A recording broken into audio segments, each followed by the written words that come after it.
Qish faslida sovg'a qilinishi kerak bo'lgan 3 ta eng chiroyli sovg'alar ma'nosi bilan.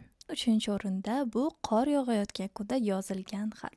Yaponlarda shunday gap bor ekan. Qor yog'ayotganda yozilgan har qanday xat eng qadrli va samimiy tuyg'ular bilan yozilgan xat hisoblanadi. Bu xatning ma'nosi, ya'niki qor yog'sa ham vaqtni to'xtata olmaydi, chunki sen men bilansan degan ma'noda ekan. Ikkinchi o'rinda yana Yaponiya. Bu Attack on Titan degan animeda Eran ismli bolacha Mikasa degan qizga qizil sharf beradi, chunki uni qutqargan hisoblanadi. Bu sen ozodsan, sen himoyadasan, xavfsizsan degan ma'noni anglatadi. Shuning uchun qizil sharf juda ham modaga kirdi. Birinchi o'rin sviter. Nima uchun sviter? Sviter chunki bu yerda sevgi ramzi deb hisoblanadi.